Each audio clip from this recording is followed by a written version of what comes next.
So we have a guest today that's going to sit in on our podcast. I wanted to say it. Oh, okay. Go ahead. Sorry. Yeah, I know we got to have a guest today that wants to sit on our podcast. I feel weird now because there's someone watching, but I know it's good. So we have Owen Lalonda. So I must have did something right because Owen's been. How long have you been training here? Like in the last since COVID, right? Yeah, I kind of see you almost every day. So Owen was a second overall pick in the OHL, the Sudbury Wolves, and then played for the Sudbury Wolves, Guelph Storm, Flint Firebirds, Belleville Bulls, Ottawa.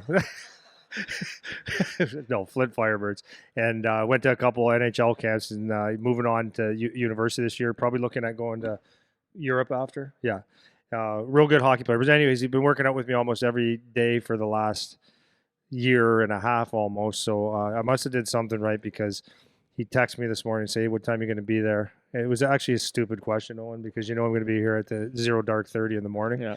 But anyways, he dropped off a case of beer for me and some coffee for the Not already made coffee. Just not already made coffee. So and I go because he knows two things that I like. So I don't know what I did. Yeah. But to deserve this, and it's a really good beer.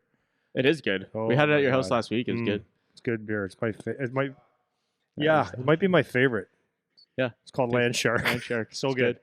But So he's going to be sitting over there. yeah, He's scared to stay in front of the camera. So yeah. we might talk to him a little bit today. So if Yeah. you can't hear him, we only have 2 mics. So sorry. Yeah, 2 mics. So all right. So remember I was talking the other day about music. Yep. Yeah. So Owen, you'll like this. You know the song "Creep" from Radiohead? I'm not going to sing it. Yeah, I'm not going to sing it to I'll you. sing But it. I'm a creep. oh no, this is getting creepy. I'm a weirdo. Yeah, that's the You one. know? So I was. You don't know that song? What I do in my spare time. Eric always asks me, "What do you do in your spare time?" So when I go home, especially when I'm tired, I either read Exciting Life, or I like to listen to music in my backyard, or I like to watch live videos. So I was watching the song "Creep" from Radiohead, and the reason I actually went on to that one is because I read it somewhere, I think, that the story of the song. So "Creep," "Weirdo," and all that stuff. So that's what I like about music is you get to get some background stories of shit. So the guy that wrote the song was in university, and he saw this girl that he was just in love with, loved her. He'd go to the bars and like follow her around and stuff. I think you know where that's going. So she was at one of his concerts, but he never had the balls to go and actually talk to her. So he wrote a song about it. No. She went to a concert that he was at, and then he saw her after because it was like, okay, maybe I got some confidence now to talk to her. So he said, "Hey, I used to follow you around and just stare at you, and I thought you were the most beautiful thing ever." And he spilled his guts, and she goes, "Oh my God, you're a creep. You're a weirdo." So that's where the song came from, which I thought was cool. That is a cool story. Was it his concert when he Yeah, finally went like and talked to her? I don't think it was. I think it was before. They were like a huge. Well, it would have had to be before they were huge. So it must have been when they were on the university scene because "Creep" was on their first album. It was the second song on the album. Yeah, Not bad. Yeah, I got some stats. The second song on the album is the one that they don't like because it was so different than all the other music that they ever made. Yeah. And but that's the one that was the hit. So yeah, it had to be before they were actually famous. Yeah. I like the music, especially in the music family, though. Yeah. I love that kind of shit. Yeah. It's I think awesome. it's good. It's I a could sit in the side hobby. backyard and just tunes all night, man. That's what I do. I love it. Oh, man. I got that land shark over there. Yeah. Oh, yeah. Absolutely, man. Do it all day. All day. It's Yeah. one of my favorite things to do. Just chill, listen to music. The reason I was thinking so much of the music is because when your parents were, or actually Owen was over at the house as well that night. We had a very small going away party for my son going to Guelph. He's leaving actually in a week. And your parents were there, and the one thing that your mother said is, well, actually, your mom and dad both listen to the podcast on a regular basis, and they both said they really, really enjoy it. They said it works really well with the two of us. Three's a crowd typically, but with the two of us is good. But your mom said something that it was a really nice compliment because she's very honest and she's giving you feedback just because it's important that she sees you succeed too. Yep. But she said that the thing about this podcast is that as a hockey mom and a hockey dad who didn't come from a hockey background, They said that the stuff that we share with parents and kids is like actually crucial. They wish that they would have had this information to use when they're taking you through the hockey thing, Yeah. which was a good compliment. Yeah, for sure. Well, it's hard. That's what it's designed to do, though. We don't realize when you're in it that you don't know anything until you start to learn some of the information. I was saying this to you a couple of podcasts ago. I think like I'm starting to forget what it's like to not have the knowledge of what the right steps are. And I'm coming from a perspective of I didn't make it, right? But I've learned more after I was done than while I was in it, where it's like, man, if only I would have known, like while I was going through it, I could have done this different. I could have done that different. Or if only I would have had a resource that could guide me through that like crucial period because they're like hockey players are judged so young from the time you're 15 to 20. Like, what should I be doing? Yeah. How should I work out? How should I eat? All those little habits outside of just playing the game. Yeah. And then even playing the game, like having a good resource that somebody can teach you how to play the game properly. And people don't have that, and they don't realize that they don't have the information either. So it's like getting this kind of stuff out helps a bunch of parents, because most parents will have no idea. Even if they've played a competitive sport that isn't hockey, you still don't really know how hockey works, right? So it's important that they have something they can come to, and that's kind of what we're trying to do, is just give the information out so they have somewhere to go when they don't know. You know? Yeah, well, that's what it's all about. It's just being truthful. A lot of people don't like hearing the truth, and I think I'll probably go into that a little bit later. Yeah. It's funny what people pick and choose, because there's so many people that they say listen to the program, and then they do kind of the opposite of what we say. So they either think we're stupid or they're not really paying attention. Yeah, I think it's the honesty with yourself thing that we talk about a lot, though, right? Like we were talking the other day about like the agent thing, and how some people get agents, even though we've said a million times, if you're not in this exact type of position where you're a guy like O-Dog here who's went super early in the draft and he needs someone to help guide him through the contract process and getting what he needs to get. Yeah. If you're not in that position, then what do you need it for? You don't. And people still went and got the agent. That's right. And it's like, okay, then why are you asking for help? That's right. And that's to your point. Like some people just don't want to hear it. They don't like the honesty thing. Yeah. They want to just pick and choose what's important. Yeah. It's everything's always ego driven. Yeah. There's sure. Owen, you'll like this. I'm not going to say the name because I don't want to say any because I don't want to say names, because I don't like to use names on the podcast without a certain reason. So actually, one of your ex-coaches I met the other day, and he does skills. We were talking, so I asked some questions about skills, and he was laughing because one of the comments he said was the same as I always say. He goes, "Yeah, there's a lot of," because I was asking what he does for skills with. I can't say what he does for skills and stuff like that, and he said, "Well, I do more specific stuff, kind of like what I do." So his comment was, I'm not a guy that goes out there. He goes, I think it's stupid that someone goes out there and has a puck for 40 seconds to do some kind of drill. Like, never happens in a game. He goes, like, anybody can do that. Yeah. And it was like very apparent, because I was telling you last week, like I took some of my newer groups and I really honed in on the skills the last couple of weeks. And the parents were like, after the first one, you could just see it. They go, okay, okay, that's a lot different. Yeah. Because I was breaking down all kinds of little things, right? Like it's one thing to go through a drill and just do a drill.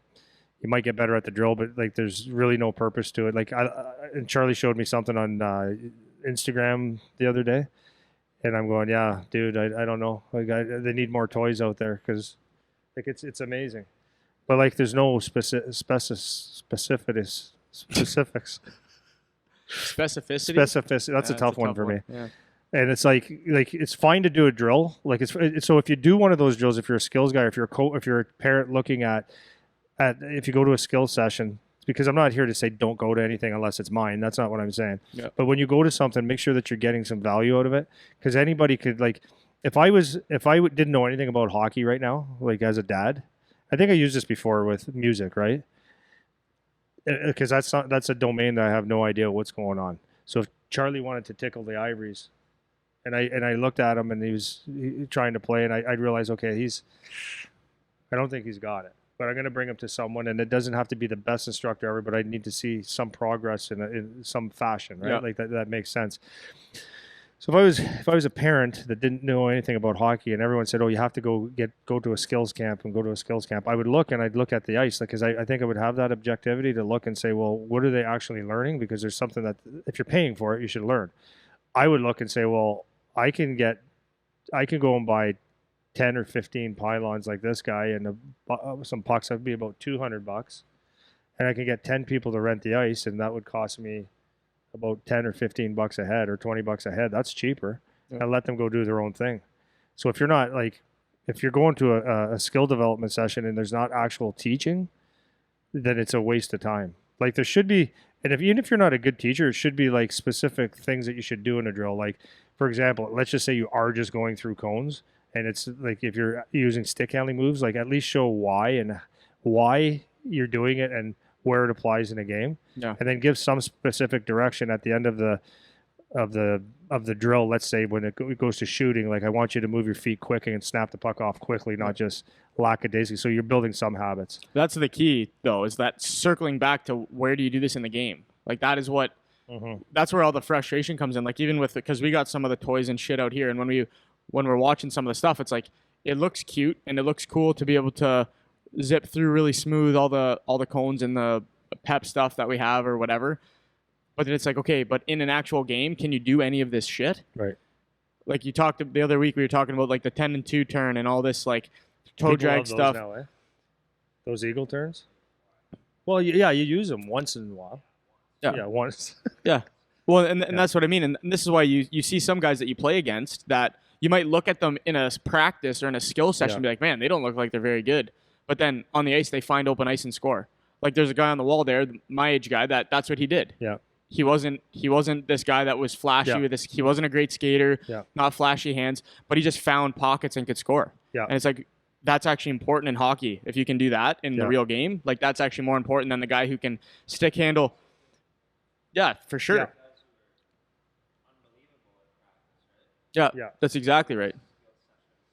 Yeah. And in case you didn't hear it, Owen just said he goes in. There's the opposite of guys that are amazing at skill sessions, but they can't play at all. Exactly, and that's what with all this stuff that you're watching on the ice, and parents when you're taking your kids you're paying someone to train your kid. It's like actually like critically watch. We've talked about this so many times. It's like what are they getting out of this? And the goal, if they need to get better at stick handling or they need to get better at skating or whatever, that's fine. But at the end of the day, they need to be able to apply what they're doing into a game. And if you're not seeing that, then it's like, what are we doing out here? What's the point of what we're doing out here? And I've seen that, and I was kind of like that too. I was really skilled in stuff in the off ice or in the practice sessions. I was skilled, like I had good hands, I could do all that stuff. Yeah. And then in the game, like there was just elements I didn't have when I was playing, and that speaks directly to that. It doesn't necessarily relate. If you're really good at stick handling, like that's cool. But you got to do it in an actual game. Like, where does it apply in a game? And that's the whole teaching part. That is the art that you're talking about. So one of the arts that I teach also is like, okay, getting hyper specific on things is important. Like as a teacher, so I mean, we could go on 20 different tangents here, but it's okay. So when you're doing your skill and when you are getting skill development, make sure that it's worth a nickel, right? You're getting something out of it, and it's like just the other day I did one, and I didn't like. No, I didn't. I can't say I didn't like what they were doing, but I saw a whole bunch of gaps in several people. So I took the drill, which was specific. I pulled everyone in, and I went through the movements one step at a time. And then kids, it's funny because kids and people in general will want to get ahead of the game because I had, I think, 22 or 25 guys out there.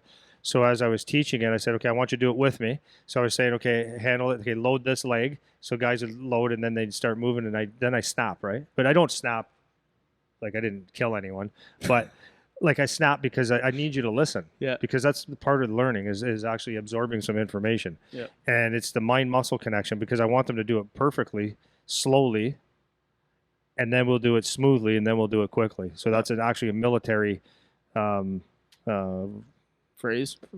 that actually makes sense is slow, smooth, fast. So I want them to get the pattern, so then they get smooth at it, so then they get quick. But you can look at that session and you can say, like, for those 5 minutes, it's probably the most important part of the session. But I think a lot of people, if they were looking at it, they would say it's the least important because you're not moving fast enough. Yeah, exactly. So breaking it down and stuff like that to do correct movements and actually feeling what that movement should feel like and how your hips should sink in and how your head should tilt and how you should drive the puck out wide. it's probably the least.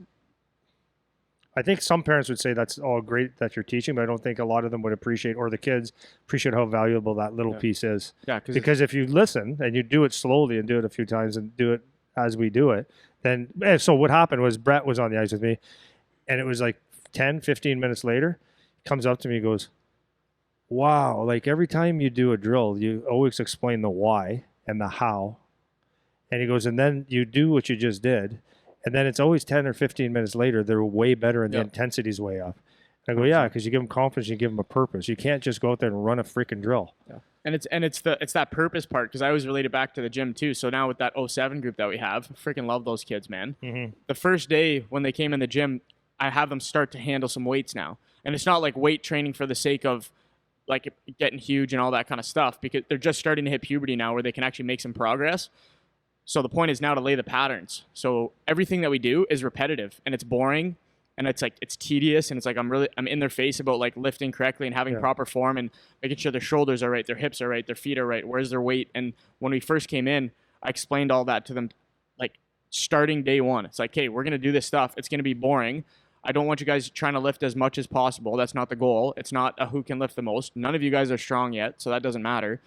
But it's about having a good foundation, because if you guys can get the movements down properly, then your progress, it's not linear, it's exponential, right? It goes up. It'll go up so fast. If you take the first 2 months to figure out how to move correctly, and then you're 14 or 15 and you already know how to move properly. Yeah.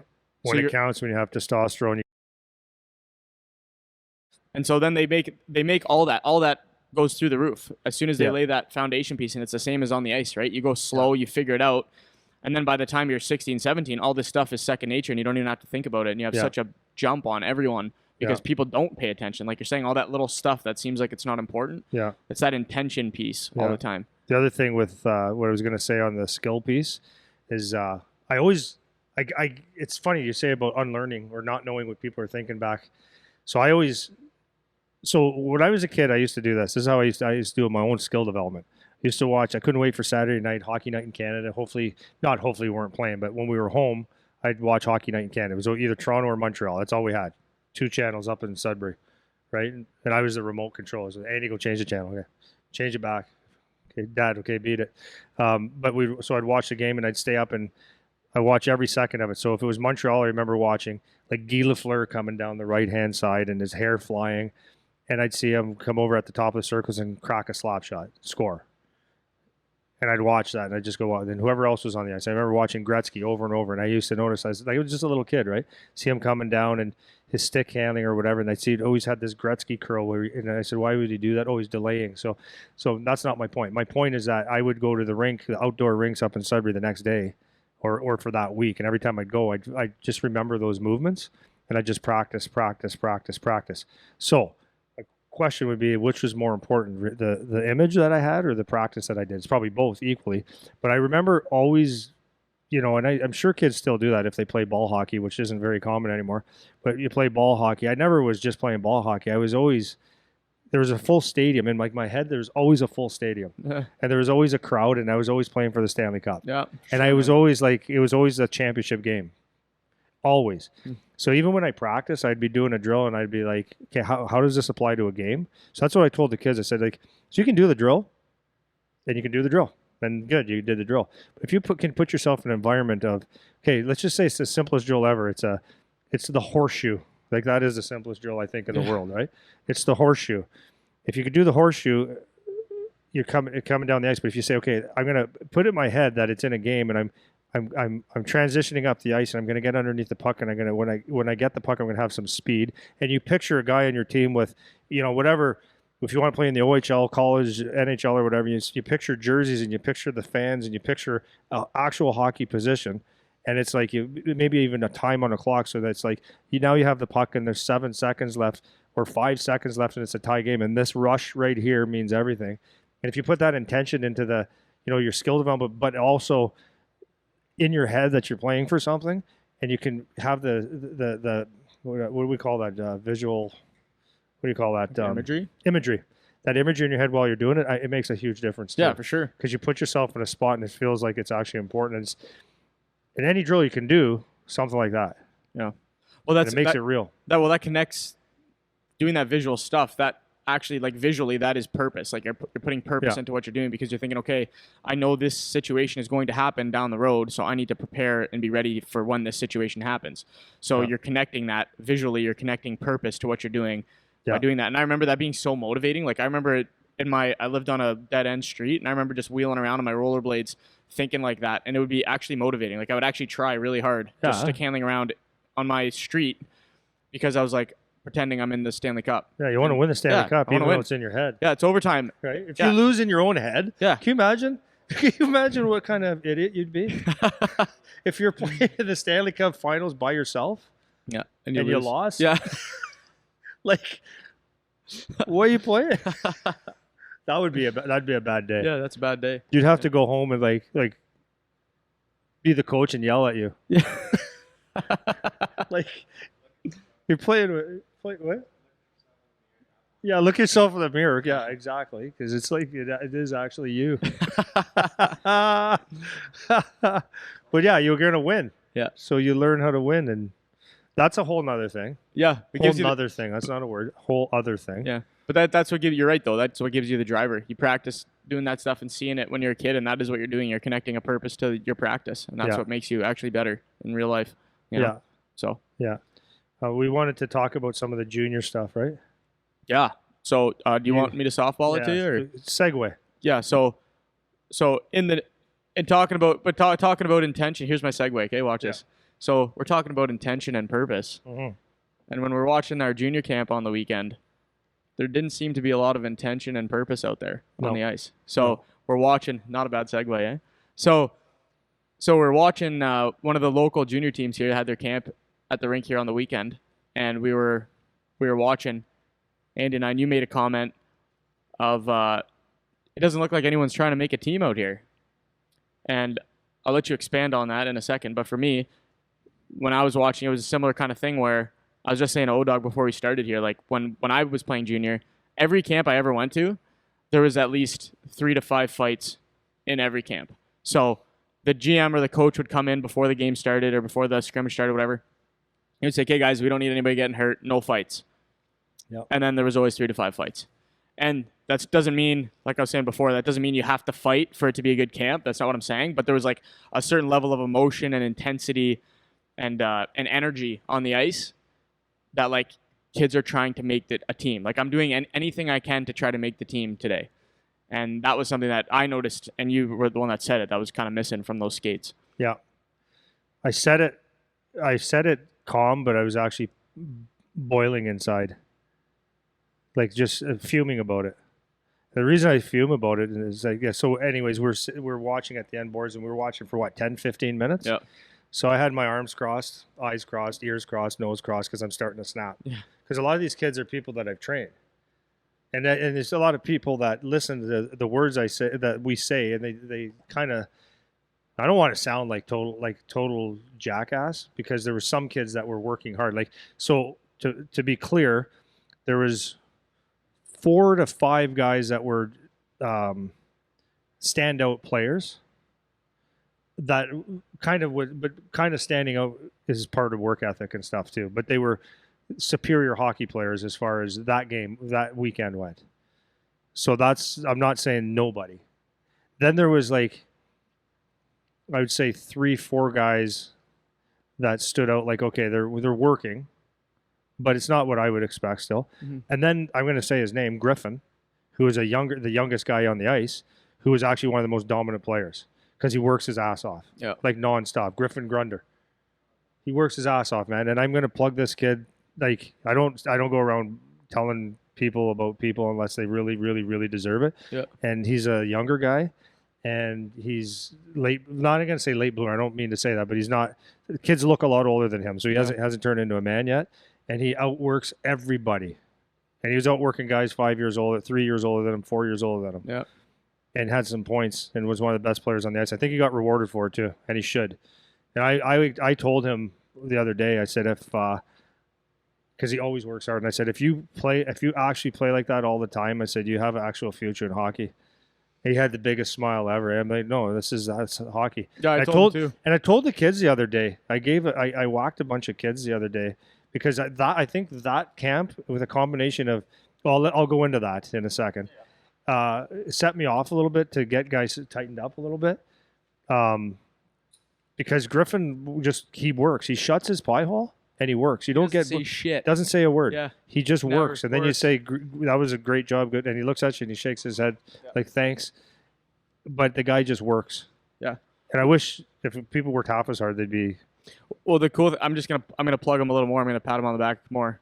We were talking to his dad the other day. He was in here, and I was saying that he's because he's a pretty quiet kid. Like he doesn't talk much, and so I've been just like on him, like every day in the gym. I'm on him, just beaking him, just chirping him, getting in his grill, whatever. And he's starting to like beak back now. Oh, good. So he's starting to like get some edge on him. So every time he comes in, he's ready to like throw chirps at me. Like every time he comes in now, which is sick because that little bit of edge.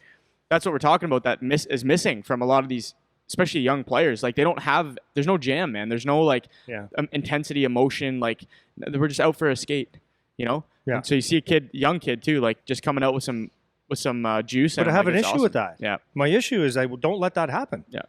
So going back to the camps, I was sitting there with everything crossed, and that's what I said to you. I said doesn't look like anyone's trying to make a team here, and you said no. I agree with you. Mm-hmm. So the reason it pisses me off even more is because they're a lot of them were customers. Mm-hmm.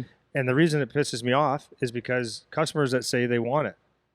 Like we just had drafts for the last couple of years, and I hear it every year. Yeah. Well, my son should have got drafted. Oh, there's something wrong with the draft. It's fixed. It's this, it's that, it's this, it's that. How come he didn't get an invite? How come this? Why this? Why this? Well, if that's what you do when you're trying to make a team, mm-hmm. that I wouldn't pick you. Yeah. And you could pay me $1,000 a week to train your kid. If that's the effort, I'm telling you right now, you're not going out there. Yeah. So and it's not about scoring goals, like because the bottom line is there's going to be on each game there's going to be one or two guys that are more standout goal scorers. So, and most guys aren't going anywhere by scoring goals. So what do you do? Like the back checks were like some guys were okay. But it wasn't like I'm trying to make a team okay. The difference between a lot of guys playing a game in the second period in the middle of November against whatever team for the fourth time, the difference between those shifts there and the shift at a 3-2 game in a Stanley Cup final or your finals, there's a different effort level. Yeah. I think the effort level when you're trying to make a team and make a statement should be the one that's a 3-2 overtime game. Yeah. You know what I mean? Oh, yeah. So that's what pissed me off. And I was watching guys going in there, not driving the net, not back checking, not finishing hits, or afraid to do hits. Yeah. Hold it, all this kind of stuff. I'm like, wow.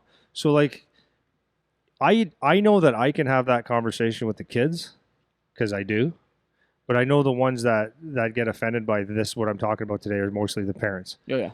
Because it's like the kids know. The kids know. That sometimes they may need a kick in the ass, but like that's what pissed me off about it is like you say you want to make a team. So this is the part that drives me nuts is that after the fact is that when you don't get drafted and you don't get an invite to a team or you don't make the next level down or whatever, you're not getting people knocking on your door. So what happens then is that all of a sudden you have to pay to go to camps out of town and stuff. And like sometimes that's okay. For certain kids at certain times that's okay. Yep. But you got to pay for camps. You got to get a fake agent. You got more excuses than a pregnant nun that things aren't working out for you. But the bottom line is you don't do the work.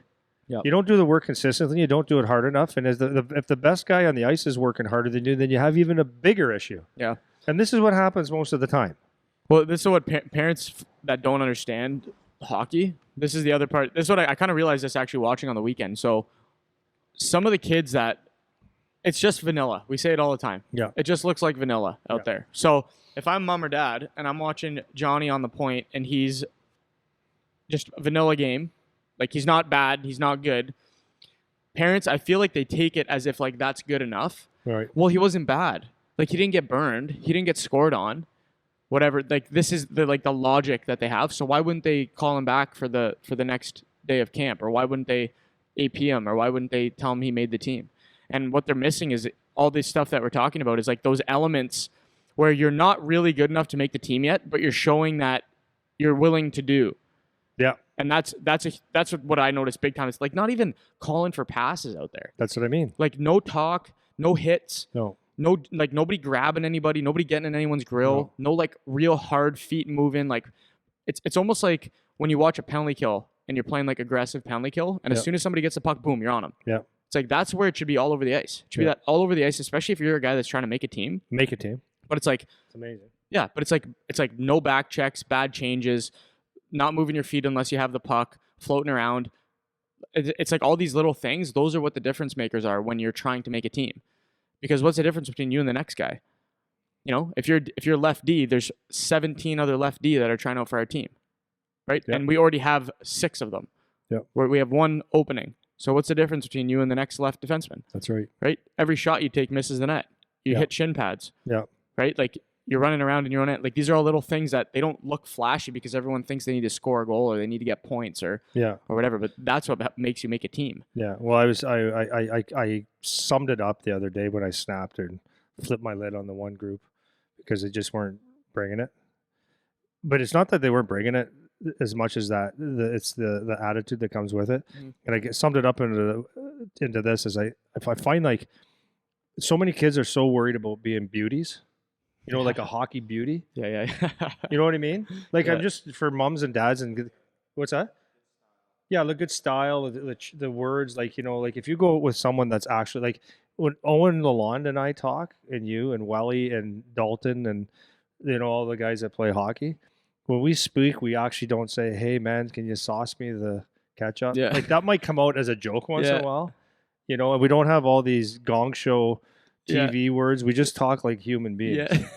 Right? Yeah. So you know, Seriously. number one, when someone hasn't played hockey, when they talk like that, it's because they didn't really accomplish what they were supposed to accomplish, right? Yeah. Like the actual bus in the dressing room, like there's some joking and stuff, but it's like guys actually don't talk like that. Yeah. The long hair, have a chew. Yeah. Like always have a chew in. Yeah. Like honest to God, man. Yeah. Like it's okay to not do that. Yeah. You know? But my issue is another stupid sentence. My issue with this is people, the kids grow up being beauties, and they try to be beauties. And when the player is trying to be a beauty, he's not working on his game. Yeah. So I see so many times the kids coming out and they, the dressing room stuff, and that stuff is what it is. But when they come on the ice, it's like just shut up. Yeah. There's some of them have they want to be so busy chirping and being cool on the ice. And they just get fucking outworked. Mm-hmm. They just get outworked. Yeah. It's all ego. That's exactly. So what happens is you get, it's 10 times out of 10, not 9 times out of 10.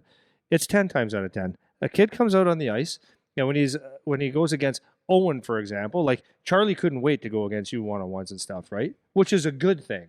And trust me, if Owen's going 100% and he's going 100%, you're beating him. But in his head, he goes, okay, I got to beat him because that's the guy I'm going to be playing against next year.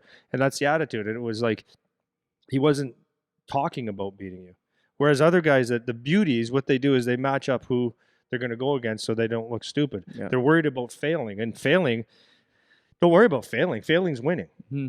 You fail a bunch of times, you're going to win eventually, and you're getting ahead of the game. But the attitude is with the kids that are beauties. It's all about the tape job. It's all about the. It's high school on the ice, man. That's what it looks seriously like. Is, and it's annoying as hell. Yeah.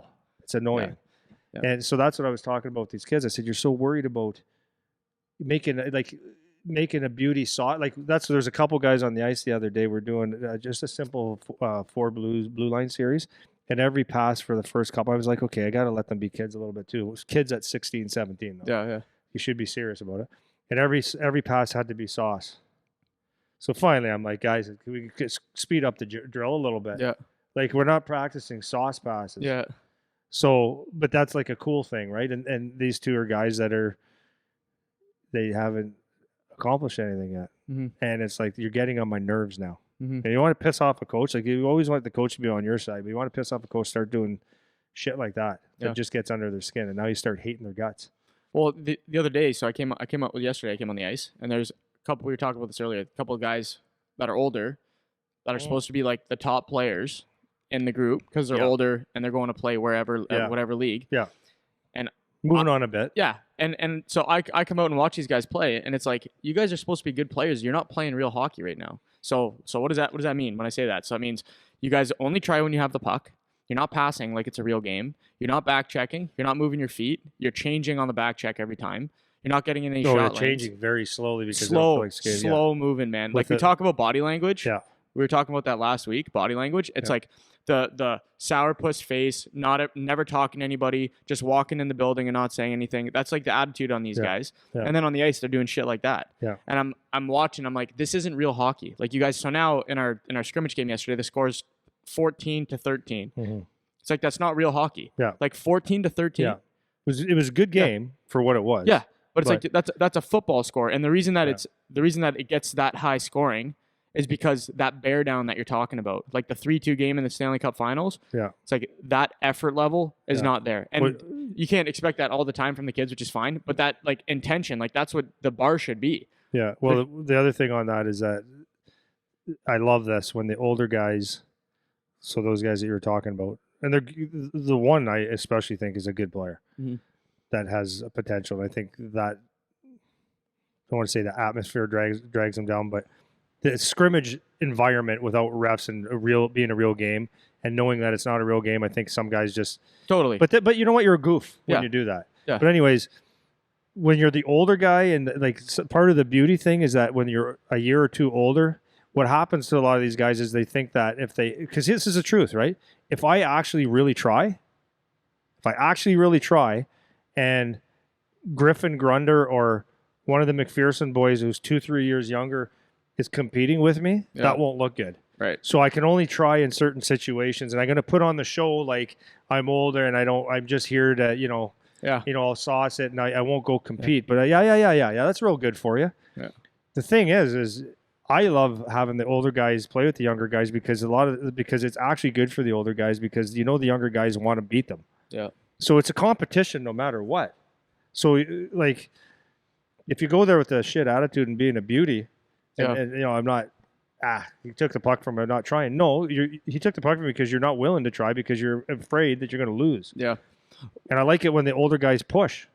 Like when you decide to turn it on with the younger guys, what happens is, well, this is a perfect example. When you and Cress come on the ice, or who was it? Who else the other day? Logan Mayu came on the ice, first round NHLer. Everyone goes, like even parents, they go, "Holy shit, man, are they good?"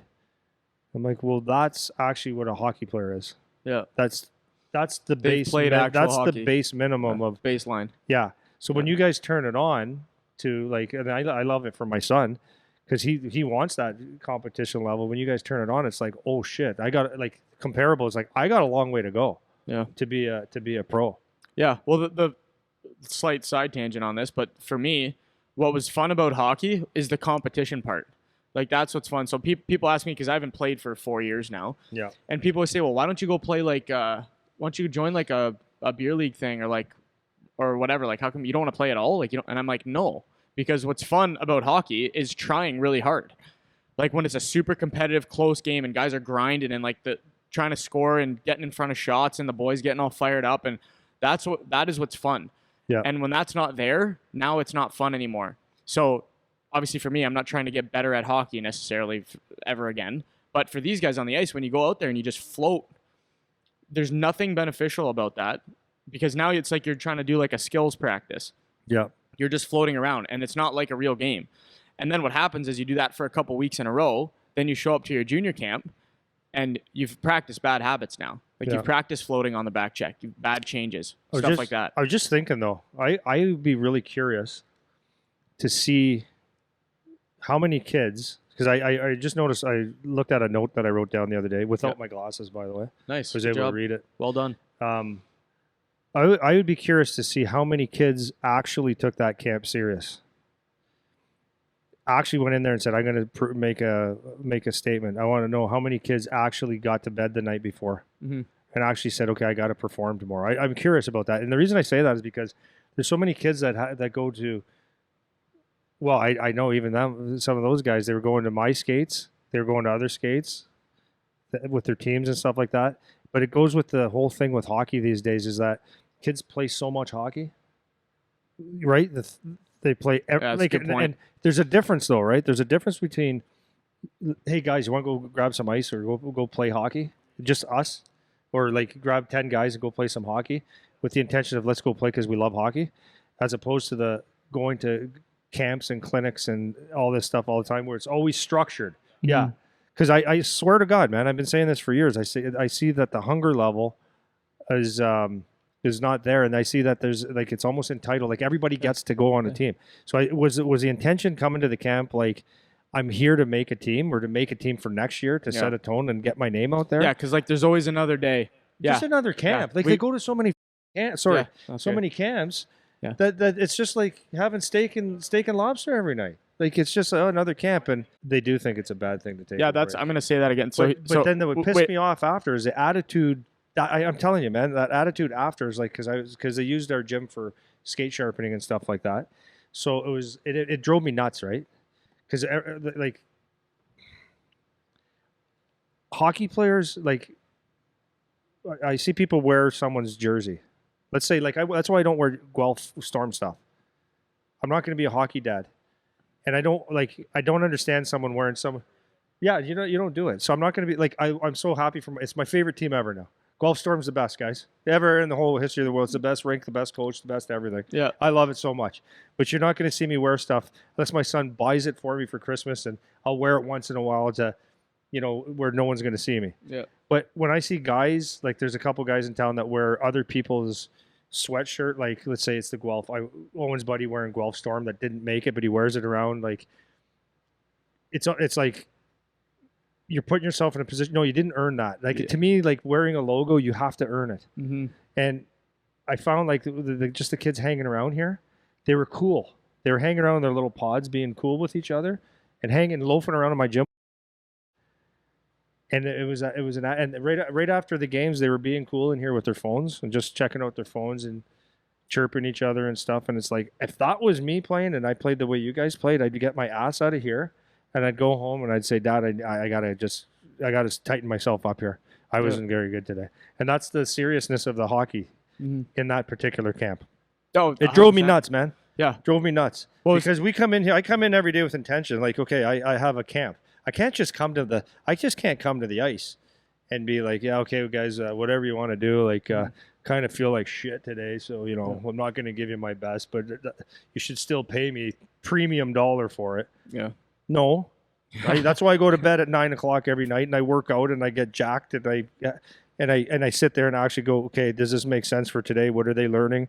How are they getting better? How's that going to affect it in 2-3 weeks from now?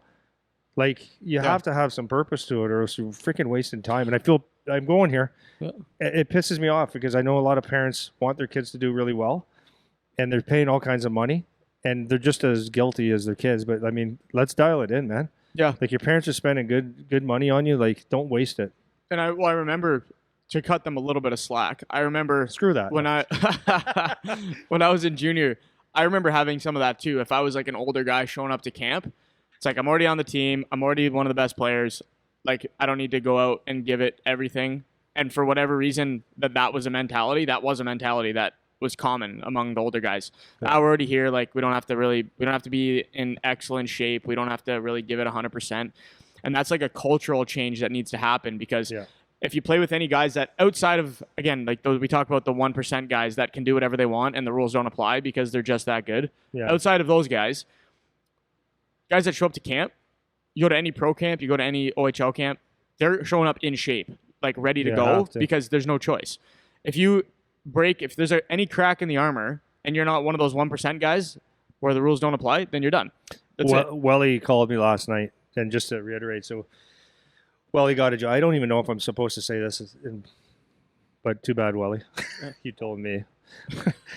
So he got hired in the East Coast League as part of Toronto Maple Leafs organization. So he said he went to his hotel room the other day, and he said there's more Maple Leafs clothing than you can shake a stick at. You can't wear it all.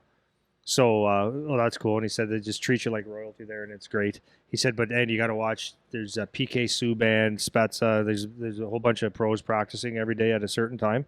And he goes, it's because this goes to exactly what we're saying. This is why they're pros, actually. He goes, if they get scored on or if it's a one-on-one and someone gets burnt, you'll see someone actually like destroy their stick on the glass because they're so pissed off at themselves. That's the level of intensity they have every practice, which it should be, to be honest with you.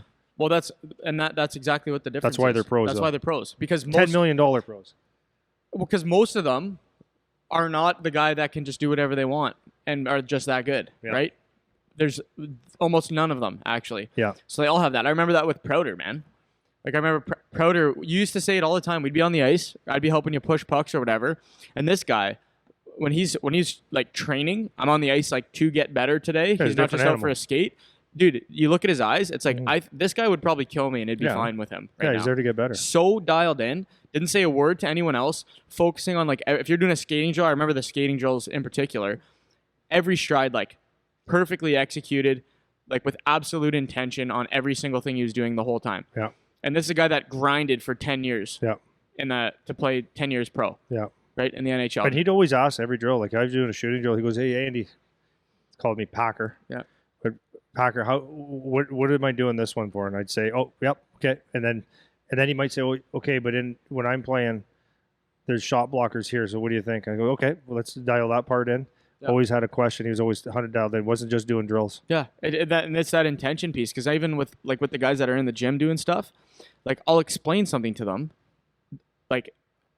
And then they'll go do it, and it's like, is that what I showed you? Like, that's not what I showed you. I know. And then we fix it. But then next week comes, and it's the same workout. We do the workouts in 4-week blocks. It's like, I'm showing you the same fucking thing. Yeah. Again. Yeah. Like, how am I showing you the same thing again?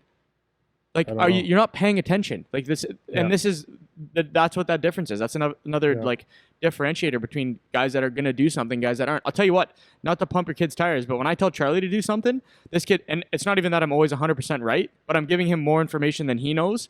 That kid does it to a T every time, and he'll ask me to do extra after if he messes one up. He cares though, because he cares. He cares about what. Exactly. Same thing. But this is what I'm saying is he's been raised. I'm not saying I'm the best ever at being a dad or anything, but I'm saying he's been raised to respect his teachers. Like he hates school as much as I did, maybe less, but I didn't like it at all. But I told him, I use this to the kids all the time. I said, I don't care. I actually don't care if you get a D. I don't care because a D is a fixable problem. Yep. But if you're disrespectful, now you've lost me and now you're done. So he's always respected. Is that authority? Yeah. If you have a coach that you hate, but if he's talking to you, it's look him in the eyes and do what you're supposed to do. Ask questions. I want kids to question everything. I really do.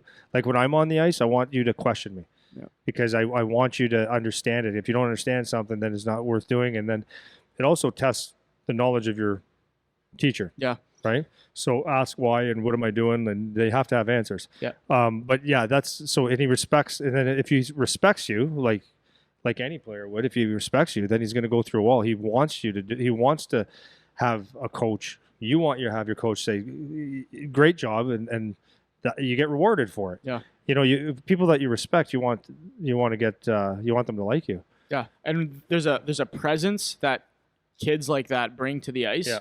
Like when they step on the ice, like there's something different about this kid because everything he does is just harder. Yeah. It's just faster. It's just better. Yeah. It's crisp. It's high quality. Yeah.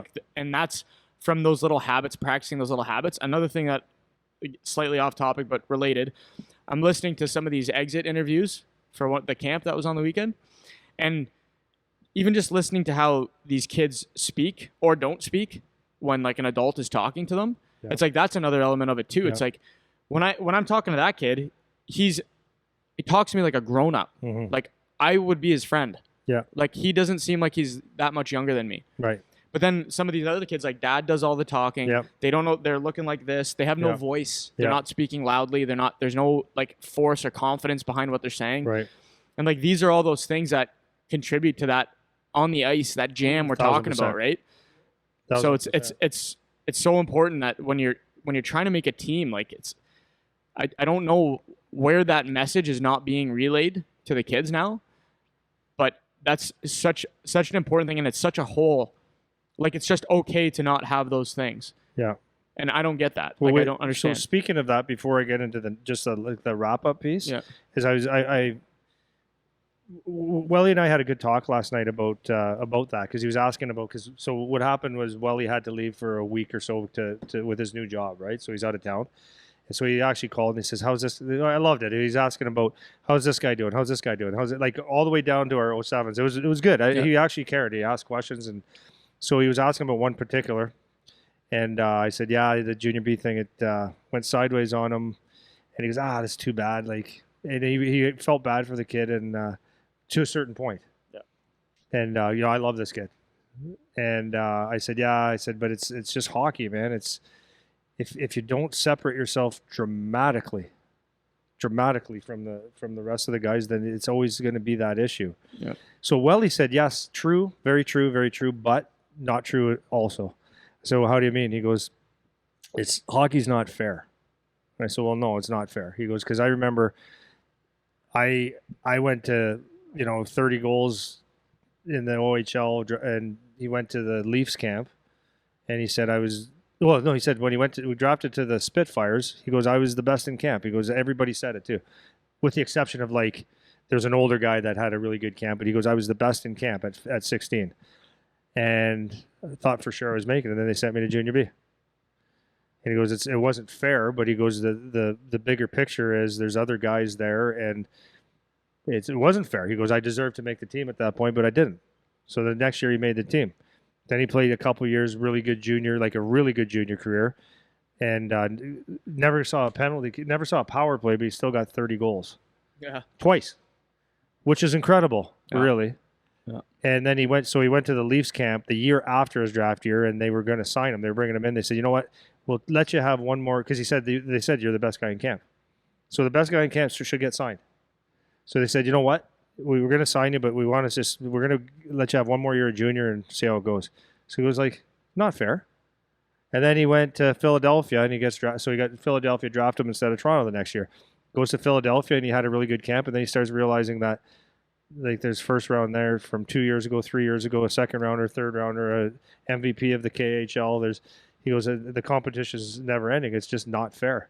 And if you don't establish yourself as like the best of the best, it's never going to be fair. Yep. So I like that part. And I'm not saying that to tell a Welly story the story is, I think, because I'm prepared to do it with my son. Like everything's, no, he's had to battle through things, but he's worked to get to where he's at.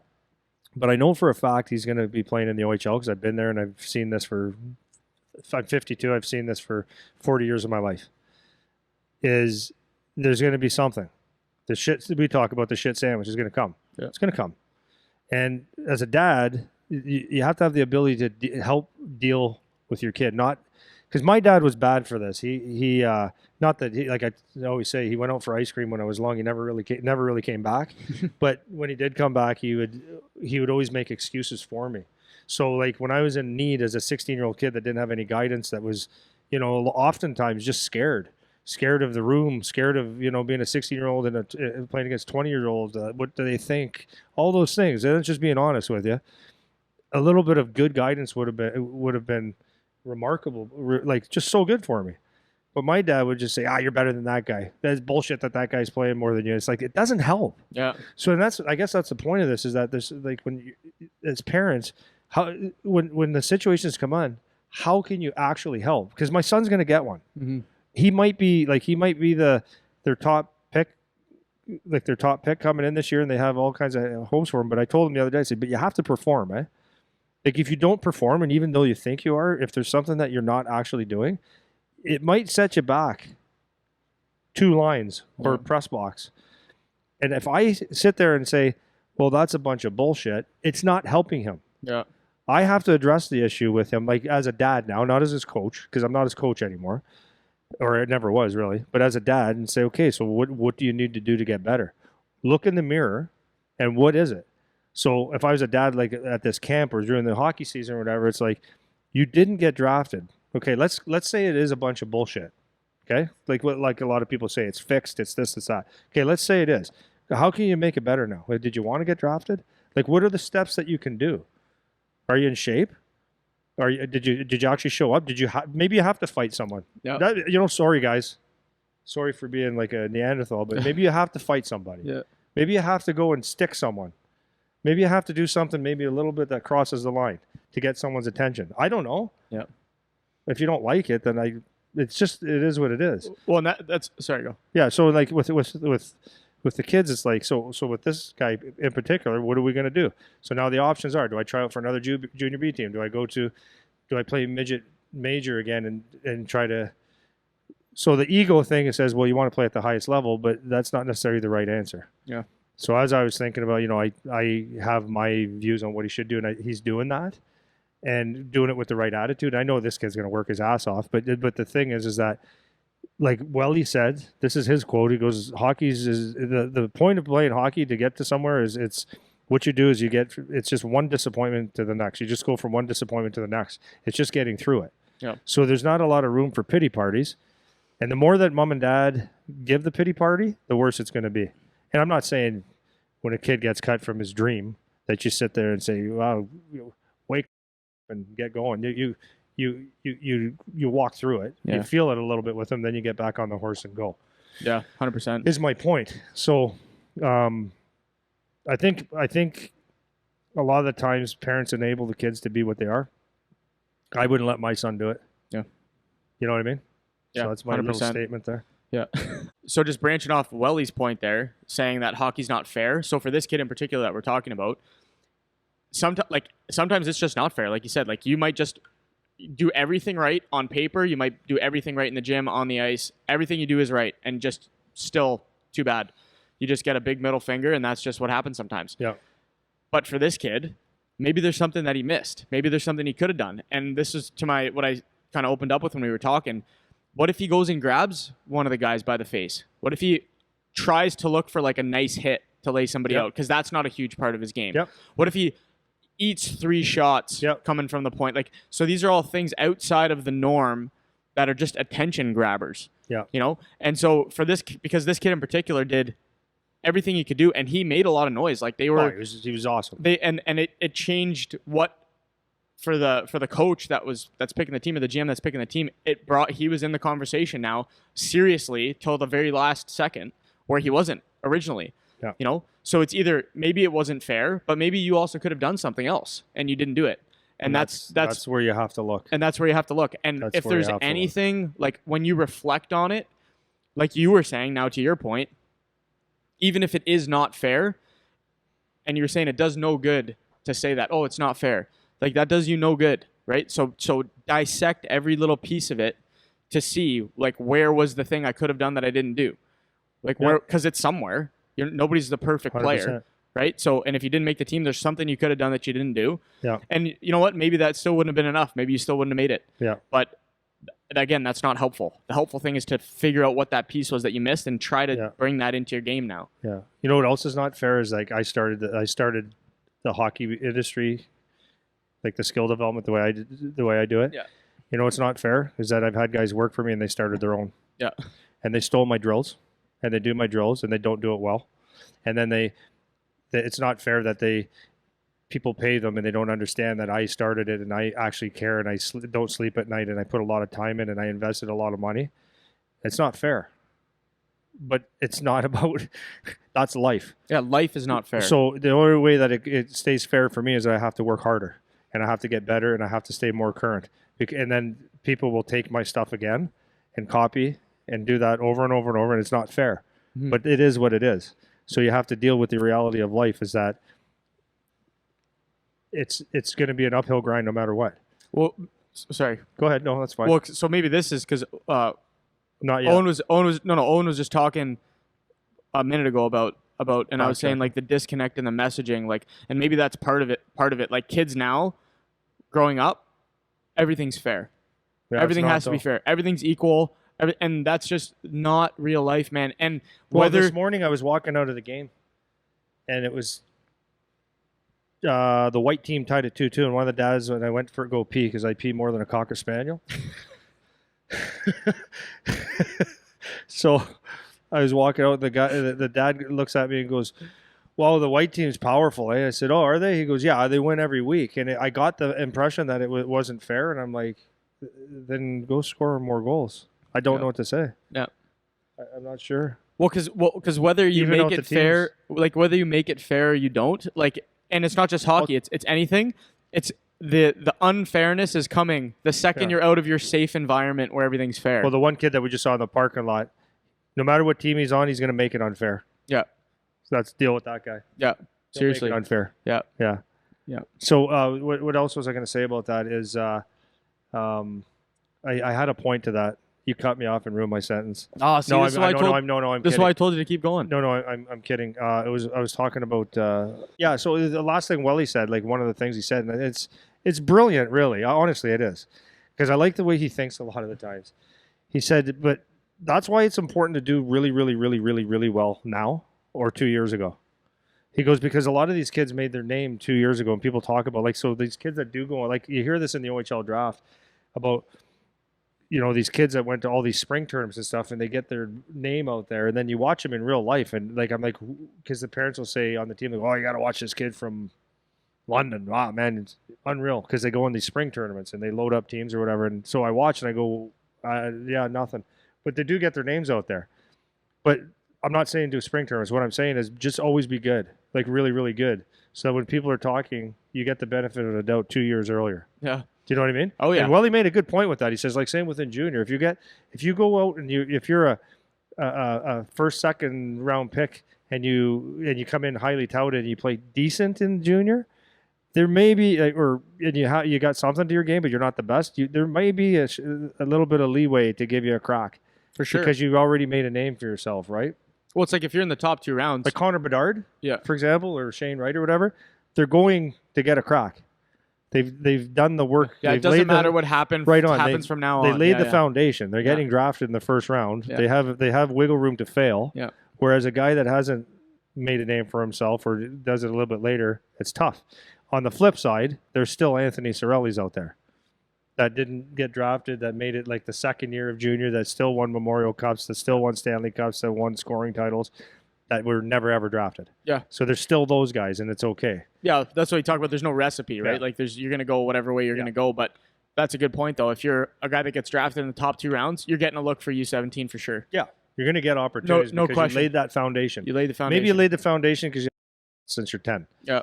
Like that helps. But you know what I mean? But there's still, you laid the foundation. Well, but this is why it's important, because we talk about this all the time too. How you get judged so young. Like like think about that. Like 16 years old, you don't know anything about anything, and this is when they're picking. Yeah. So you don't have a choice. So if you can start to do this kind of shit when you're 14, 15, this is what we're taught. This is the whole reason why we are given this information. It's like, because that actually is helpful. Yeah. You get a jump on everybody. Yeah. So if you don't just happen to be the best when you're 16, the odds of you figuring that out later, they're not going to be very high if you don't have all these patterns laid out for yourself, right? So that's that's why it is important that you go to, like, when you play, that you play at your best. If this hockey is something that you want in life, it's important every time that you perform, and you never know who's watching.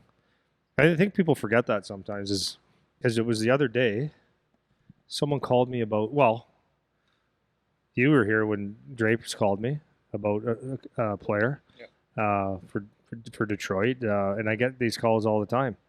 And people ask, and I think they forget that even though that we're doing a scrimmage, that I see their everyday habits, and it's actually probably their true character, not the first date character. Mm-hmm. It's probably the true character because it's an everyday thing. Yeah. And you see who's real and who pretends. Well, so many people that come through the door here end up working in some position in hockey. Yeah. And like Morsey's a good example, right? He scouts for Hamilton. Like how many times that guy's gonna end up calling you about players in the area? Yeah. Because you just have that connection. So and it's a cliche thing everyone always says, you never know who's watching, but that's actually true. You never know who's watching. Well, we have a Philadelphia Flyers scout. One of their I think he's a head scout or like top amateur scout. Mm-hmm. That was his son skates in the mornings. Yeah. He was talking to Charlie the other day. He goes, yeah, Charlie, that's what I tell Charlie. I said, you can't even walk around the earth without being a good citizen. I said, because you didn't know that he's not a big man. He's not an intimidating man. He's not a guy that you would think, oh, that's a hockey guy. But he saw Charlie. He knows who Charlie is. And he saw him. He asked me before he met Charlie. He goes, hey, is he all buttoned up there for Guelph and all that? I said, yeah, he's ready to go. And he gave me a couple of things about George and the organization. And then Charlie walks by a little bit later, and then he introduced him. And he said, oh, we're this year, and Dalton is with Florida now. He said, yeah, we'll have a book on you this year. He goes, already? He goes, oh, yeah. He goes, we'll know all your tendencies and all that stuff. But let's say he didn't even know that. If Charlie walked around with, acting like an asshole in the lobby for 2 seconds that he saw 100%. That would have been in his book.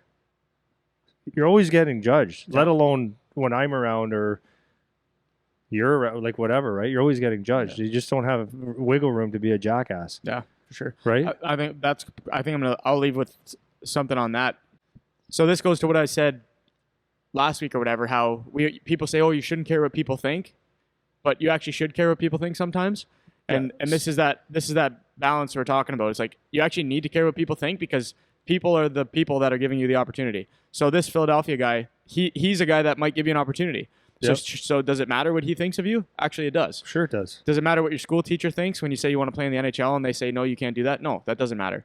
But this is where it's not just a blanket, you shouldn't care what people think. It's like, no, you actually should, because you don't know who's watching. Like you're saying, you don't know what opportunity you're going to get or you're going to miss because you decided to act like a jackass, or you decided to not try That's right. in your camp. That's right. So even for this kid that we were talking about before, that he ended up getting cut from this junior team. Now every single person in that organization and around the league is going to know about this kid now. Yep.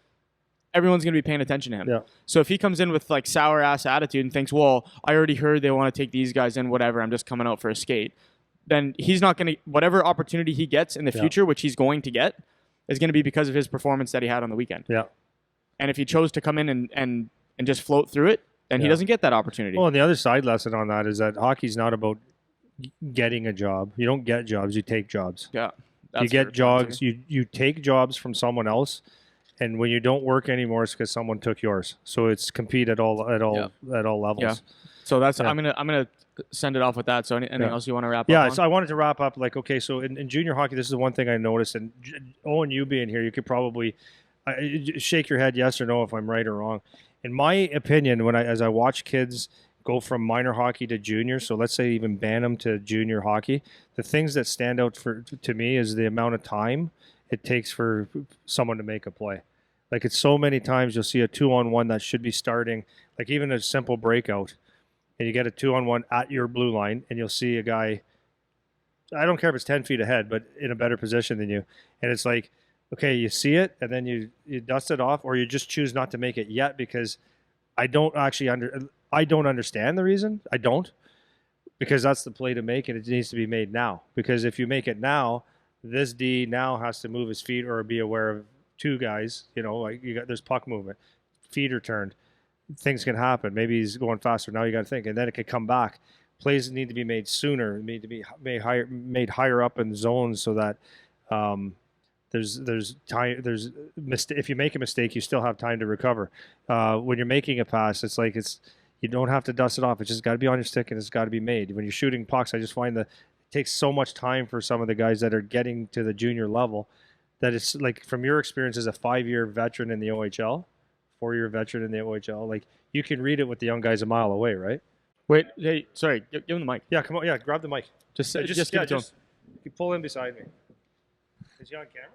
Doesn't matter. Yeah, he's good. Go ahead. Go ahead. Yeah. I was just gonna say, like, I honestly like skating with like Charlie's group and these guys. When like Kressler and Boer and myself were out there, we're playing like 3-on-3 against these kids, and it's like I'm on the other side of it where I know they're like just a second too late, and if I come up behind them and pick their pocket or whatever, I'm like, well, he doesn't know that he needs to move it quicker yet because he hasn't experienced it yet. But it's just like it takes time to learn that. But like now that I'm on the other side of that and I know that, it's just like it's kind of fun. It's funny to see like these kids playing 3-on-3 and stuff like that. They just don't know yet. But it takes time, and like obviously everyone's gonna learn at some point if they play junior that you got to move it that half second quicker. But it's just when we're playing against them and we know that that's what it takes, it's just like I don't know. It's funny to watch and notice and stuff. But obviously everyone learns at some point. But well, this is why it's important when, especially the kids get an opportunity when they're skating out here to skate with a guy like you, or to skate with professionals or guys that are in the OHL, which I had the chance to do too. Yeah, so, this is why it's important. This is why it's important to pay attention, and like when they're skating with somebody like you, it's important to analyze. Like, what does this guy do that I don't do? And this is what kids don't do. And this is why this is the information we're trying to get out, because you're right. Like, how could they know? Like, they haven't experienced the difference in timing. They have no idea. But just hearing us say it, it's like, hey, like default to quick decisions. Always default to quick decisions. See a play, you make the play. Quick, simple, and quick every time. And that's something that they should be paying attention to when they're on the ice with a guy like you, because we talk about it with guys all the time. They skate themselves into a corner and then they're done. plays over, and you can't afford to do that at all when you're playing at a higher level, right? So What do I have to do to get this out?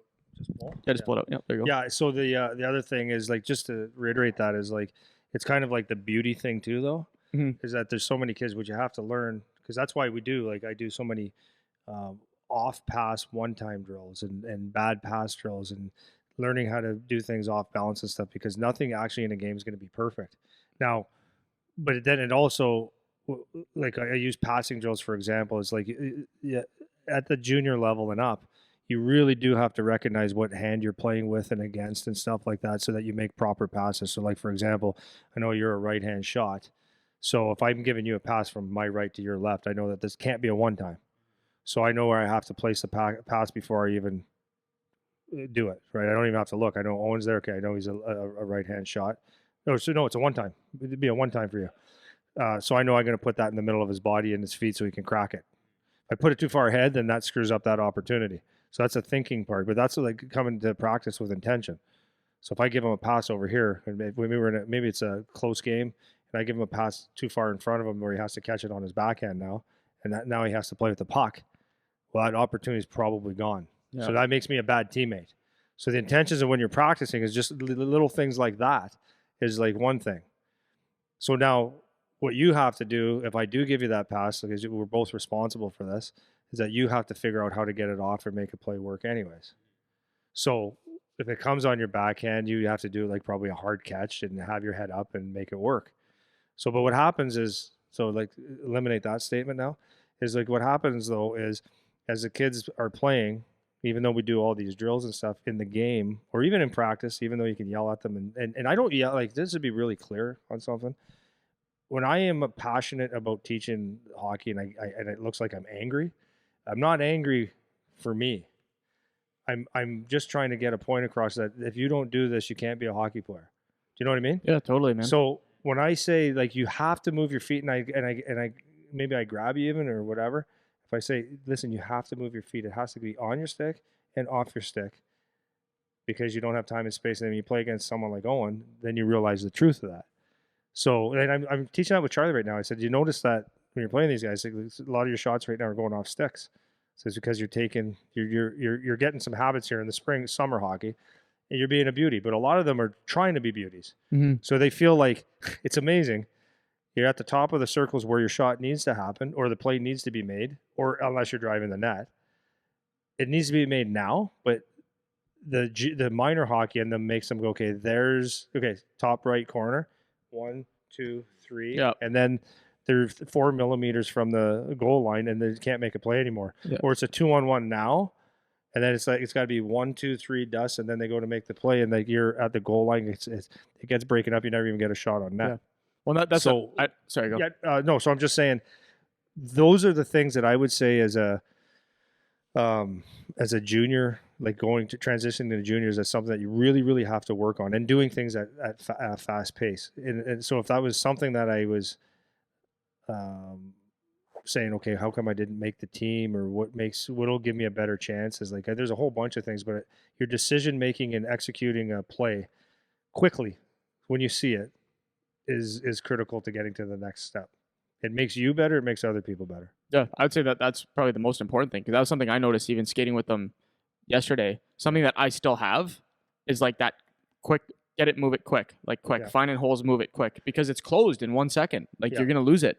And if you think you can carry the puck, especially with I was giving him one of the defensemen shit the other day, because skate yourself into a corner, or always looking for the long bomb play, or holding it for an extra 2 seconds when there was a simple play 2 seconds earlier. It's like, these are the things that at the next level, those options open and close so quick that you don't have, there's no time for that. Yeah. You know, and that's the difference between playing at a higher level or not. So that's 100%. That's right. I had a play when I was 16 in Sudbury. I still remember it, like just going off the point of just have to move it quicker, but not knowing. Like, I think it was honestly like 4-on-4. So I remember it vividly still. Like, I'm coming up on the right side, and I always look to like rip it across ice, like passes for some reason.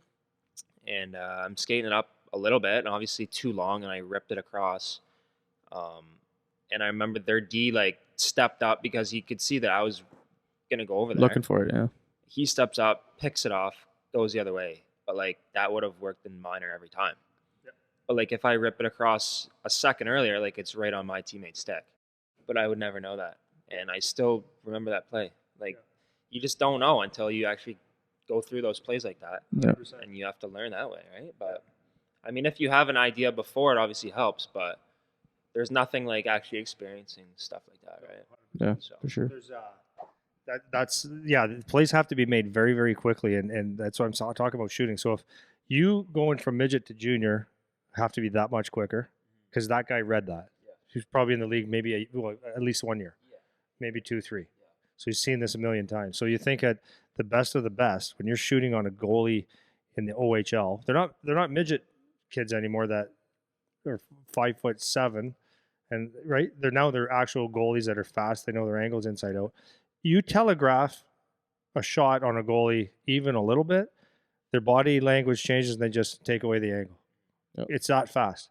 Or if you coming down the ice and you go exactly where you look and you have zero deception, or you're shooting or you're making a pass from out here, not tight, hiding it in your feet, everyone in the ice knows what you're doing. Yeah.